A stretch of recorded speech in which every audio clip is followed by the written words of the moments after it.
For centuries, the Galactic Empire projected an image of eternal stability. Its banners stretched across spiral arms, its fleets patrolled trade lanes, its law imposed by sheer force of numbers. Countless species submitted, some willingly, others through generations of conquest. Among them all, humanity was young, recent in its arrival to the greater stage. To the elder civilizations, humans were tolerated but not respected. They lacked the fleets, the history, the legacy of the ancients. They were ambitious, yes, but ambition was seen as a childish thing when compared to grand designs of empires a million years old. Still, humans had earned a place at the council. A small place, a token seat, largely symbolic. They sent their brightest minds, their most eloquent speakers, their most careful diplomats. The woman chosen for the latest summit embodied that trust. She was renowned across human colonies for her composure, for her ability to turn hostility into dialogue, for her refusal to yield dignity even when insulted. Her presence reassured humanity that it belonged in halls where ancient powers argued. To the galaxy, she was barely worth notice. To her people, she was a symbol of progress. The summit began as countless others had, elaborate greetings, veiled threats, the slow dance of words. She spoke with clarity, presenting cases not just for humanity but for smaller races trampled by imperial policy. She defended miners from frontier systems, argued for recognition of species without fleets, asked why empires demanded tribute from those who had nothing left to give. Her voice was calm, her logic unbroken, and for a brief moment the chamber listened. But the empire had not gathered to be lectured by an upstart. The presiding official, heir of a long dynasty, took offense not at her arguments but at her courage to raise them. His response was not words. It was execution. Before billions, in a hall where diplomacy was supposed to reign, he ordered her death. Guards acted without hesitation. A beam of energy cut through her chest. Silence fell, not out of respect but from the raw audacity of the act. The diplomat staggered, fell to her knees, and still she found breath to speak. Her words were few, carried through the chamber's translation systems in every tongue. There will be consequences. Then she collapsed, and the Empire's guards dragged her body away as if she were trash. The moment burned itself into galactic memory. Some watched with horror, others with indifference. Many laughed, amused that humanity's voice had been silenced with such ease. The council moved on to other business, as though her death was an inconvenience at most. Empires congratulated the official for his decisiveness. Allies of humanity whispered condolences privately, but none dared speak publicly. To challenge the empire was to invite destruction, and so the galaxy turned its eyes away, believing the matter resolved. Humanity had been taught its place, but across Earth and its colonies, the broadcast of her death ignited something else. Crowds filled streets, not with despair but with rage. Soldiers swore oaths, engineers demanded assignments, leaders debated furiously. The funeral transmitted to every settlement became not an end, but a beginning. Images of her final words spread like wildfire. Children repeated them in classrooms. Workers etched them into walls. Fleet recruits took them as a motto. No speech from officials was needed. Humanity understood on an instinctive level. An insult to one was an insult to all. A crime committed against their diplomat was a crime against the species itself. The Empire dismissed this outrage as noise. They had crushed rebellions far stronger. They had erased worlds from maps. What could a species with fewer fleets than any of the major powers do? Humanity had no dreadnoughts, no planet-killing weapons, no star-spanning armies.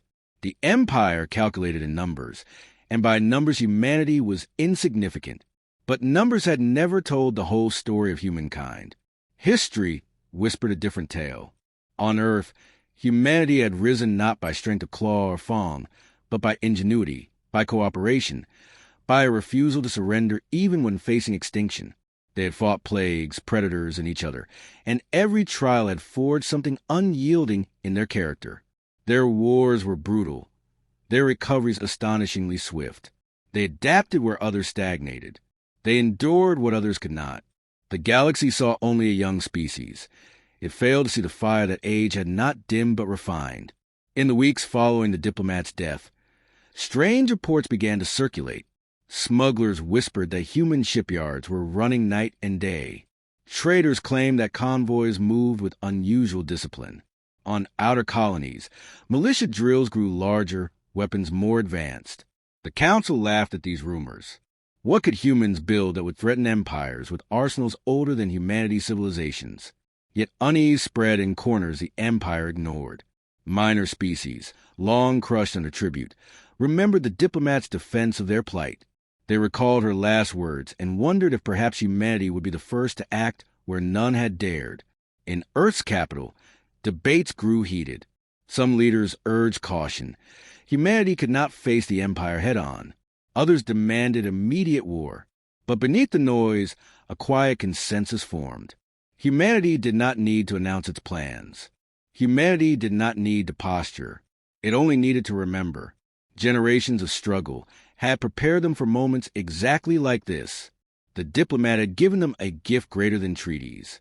She had given them a unifying cause. Factories roared louder than speeches. Engineers designed without rest. Farmers increased yields. Volunteers distributed supplies. Shipwrights constructed vessels at reckless speed. Every layer of society bent itself toward preparation. This was not the mobilization of a state. This was the mobilization of a species. And in the shadows of the galaxy, agents carried her final words like a torch. There will be consequences. For now, the galaxy remained blind. It saw a murdered woman, a humiliated nation, a powerless people. The Empire celebrated its victory, convinced it had silenced annoyance forever. Yet in their arrogance, they had done what centuries of diplomacy and coercion had failed to achieve. They had united humanity without dissent, bound by grief, fury, and destiny. The council chambers grew quiet whenever humans entered, not from respect, but dismissal. They had no idea that every laugh, every insult, every act of contempt was fuel. The storm had not yet broken. The Empire believed it had proven dominance, but it had only written prophecy. A voice silence in the council hall had become a chorus across worlds. And though the galaxy scoffed, though it continued its ancient routines, a shadow lengthened across its future. Humanity remembered. Humanity prepared. And when the day came, no one would forget the promise spoken in her dying breath. There will be consequences. Whispers spread across the stars, carried not by official channels, but through smugglers, mercenaries, and traders who saw what empires did not. Human convoys no longer moved like scattered flocks. They traveled in precise formations, disciplined, coordinated, and guarded. Shipyards on the rim glowed with constant labor, and raw materials vanished into construction of something unseen. The Empire dismissed these reports as exaggerations. A few new frigates would not threaten dominion centuries in the making. Yet those who looked closely noted the change not in hardware, but in spirit. Humanity no longer hesitated. Humanity no longer waited for permission. In hidden bases, experiments long delayed were rushed into production. Energy weapons were modified, shields optimized, and old warships retrofitted with terrifying efficiency. The brilliance of human engineers was not in sheer scale, but in innovation. Where the Empire relied on tradition and size, humans thrived on adaptation. No tactic was sacred, no design untouchable. Every weakness discovered in skirmishes was turned into a solution overnight. 1,000 small victories in laboratories prepared the ground for war greater than the Empire could imagine. The first strikes came silently. Outposts on forgotten moons ceased transmissions. Supply depots erupted into fireballs with no warning. Imperial patrols disappeared into dark space. At first, these incidents were blamed on pirates. But the pattern became undeniable. Every loss was strategic. Every target chosen with precision. Humanity had declared war without ceremony, and they fought in a way no one expected. Their fleets did not meet the Empire head-on. They appeared where least convenient, struck, and vanished. Computer systems collapsed under unfamiliar cyber warfare. Propaganda networks were hijacked. Across the galaxy, screens flickered with a single image. The diplomat's face, her words repeated endlessly. There will be consequences. Fear seeped into the Empire not through battles lost, but through the realization that their enemy fought everywhere at once. Soldiers reported ambushes in sectors believed secure. Merchants whispered that humans could cripple markets by disrupting only a few key lanes. Officials found their personal data exposed, secrets revealed, reputations shattered. The Empire had long ruled through intimidation, but now its own subjects whispered in fear, not of their rulers, but of the humans they had mocked. The Diplomat's prophecy became a haunting refrain. Nightmares carried her voice. Dreams ended with the image of her final defiance. When the Empire finally gathered fleets to retaliate, they expected easy victories. Dozens of warships advanced on human colonies, overwhelming in firepower. But what they found was resistance designed to bleed them dry. Mines detonated in precise waves, asteroids weaponized with devastating traps. Colonies turned into fortresses where every civilian fought, as if born for battle. The Empire claimed planets, but at the cost of fleets, and every victory left scars. Humans never yielded quietly. Even in defeat, they struck blows that echoed. Commanders returned shaken, reporting an enemy that treated war not as honor but as survival, and survival gave them strength no calculation could account for. Casualties mounted, and still humanity did not bend. On the contrary, each loss seemed to forge greater unity. Colonies destroyed only drove survivors to enlist in numbers overwhelming recruitment centers. Refugees carried tales of courage and sacrifice, fueling determination across the species. Where others might despair, humanity grew sharper. Every dead civilian, every ruined settlement became a vow of vengeance. The Empire mistook resilience for recklessness, not understanding that for humans, suffering was a forge. The more pressure applied, the harder the metal became. In council chambers, doubt began to creep. Minor powers who had mourned the Diplomat silently now questioned their loyalty to the Empire.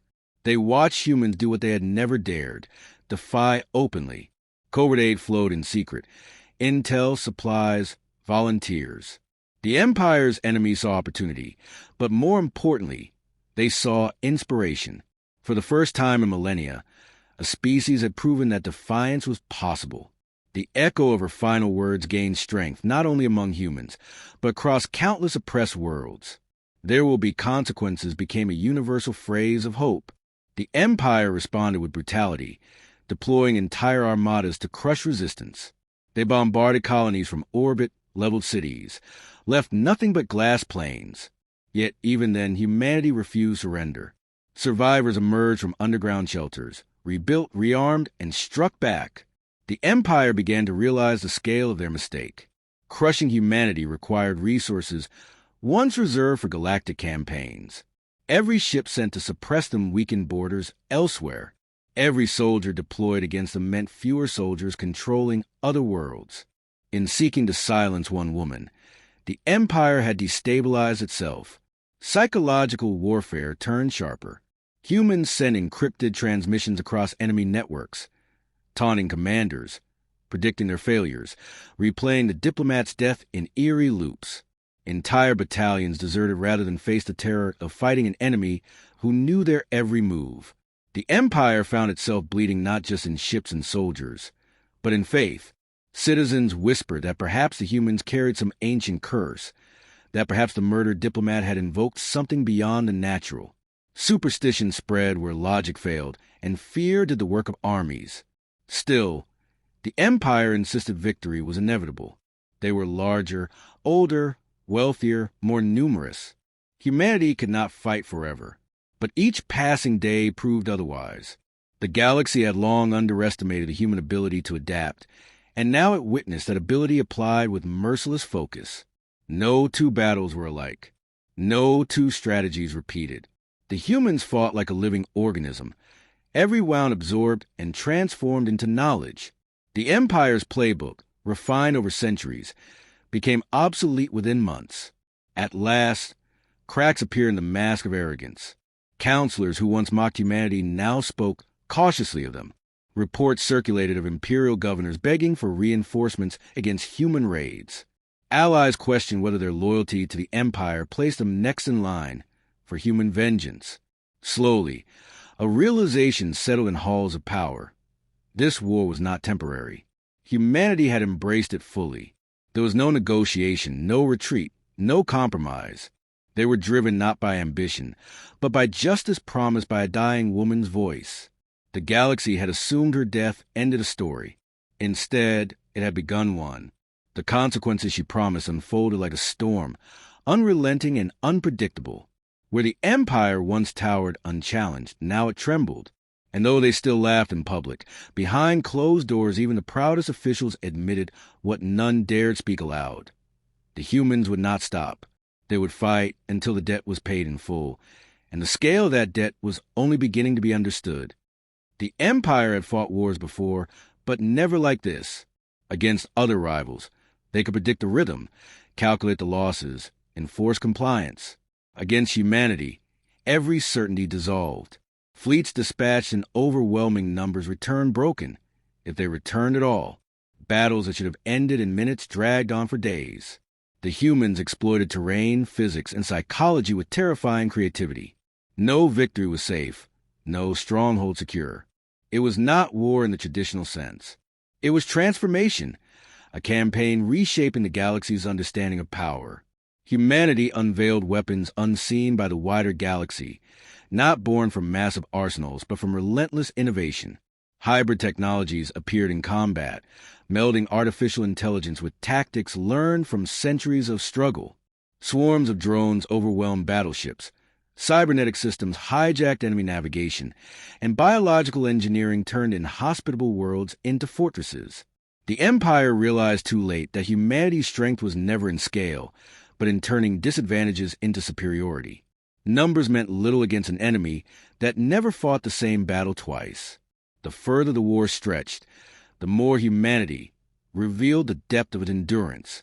Colonies under siege held out far longer than imperial strategists believed possible. Starving populations resisted until relief fleets pierced blockades. Refugees from destroyed settlements rebuilt on barren moons, turning ruins into arsenals.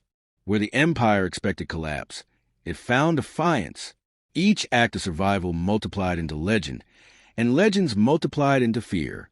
The Diplomat's final words became not prophecy, but universal law. Every atrocity committed by the Empire was met with retaliation tenfold. Panic crept into the highest levels of imperial command. Their fleets were mighty, but they were stretched thin.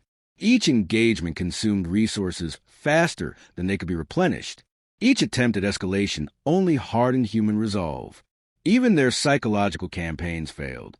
Broadcasts meant to demoralize humanity were intercepted, twisted, and sent back amplified. Instead of surrender, humanity responded with haunting clarity. They had nothing left to lose but their chains, and they would never wear them again. For the first time in centuries, the Empire's throne world trembled. Human fleets pushed deeper, striking at symbols of dominance long thought untouchable. Stations that had served as administrative hubs for generations fell in hours. Armories once believed impregnable were left in ruins. Imperial officers captured in battle whisper of human ferocity, of enemies who fought not for conquest but for vindication. They described soldiers who endured wounds no other species would survive, who kept fighting long after hope should have ended. They spoke of an enemy who seemed less like mortals and more like inevitability. The wider galaxy watched in awe and terror. Minor species, once silent, now openly defected. Some offered direct aid. Others simply refused the Empire's demands. The Great Council grew quieter with every session. As the shadow of human vengeance loomed larger, debates shifted from mocking dismissal to desperate speculation. Could humanity truly win? Could a young species overturn an empire older than their history? Those who remembered the murdered diplomat knew the answer. She had not spoken in uncertainty. She had spoken in absolute certainty. The galaxy began to realize that she had spoken the truth. The breaking point came when human fleets converged on the core. Waves of ships, not grand by imperial standards, but impossibly coordinated, cut through defenses thought invincible. For every ship destroyed, two more appeared. For every setback, new tactics emerged instantly. The throne world, jewel of the Empire, stood exposed. Its defenses blazed with ancient pride, but pride could not stop inevitability. Humanity surrounded it, and for the first time in history, the capital of the Empire faced enemies at its gates. Broadcasts across the galaxy carried the moment. The same hall where the diplomat had been executed now stood at the center of looming retribution. Imperial leaders pleaded for negotiations, but humanity answered with silence. Then, every channel flickered to life. Her face appeared once more. Her voice, preserved and sharpened, echoed across every world. There will be consequences. The words that once drew laughter now drew terror. Billions watched as silence fell, as fleets opened fire, as the Empire's core defenses shattered under relentless assault. The bombardment was not mindless. Humanity targeted symbols of oppression, centers of control, the very structures that had enforced centuries of tyranny. Cities burned, not for conquest, but for dismantling power. Thrones toppled, banners fell, monuments of arrogance reduced to ash. The Empire collapsed not in a blaze of glory, but in humiliation, undone by those it had mocked. The consequences had come, and they were absolute. When the smoke cleared, the galaxy faced a new reality. The Empire was no more. Its remnants scattered, its fleet shattered, its authority gone. Species once cowed into silence lifted their heads for the first time in generations. They looked not to the ruins of the throne world, but to humanity, standing victorious yet grim. For in their triumph, the humans celebrated nothing. They had not fought for glory. They had fought for justice, for memory, for the promise of a single woman's dying words. The galaxy whispered in awe and fear alike.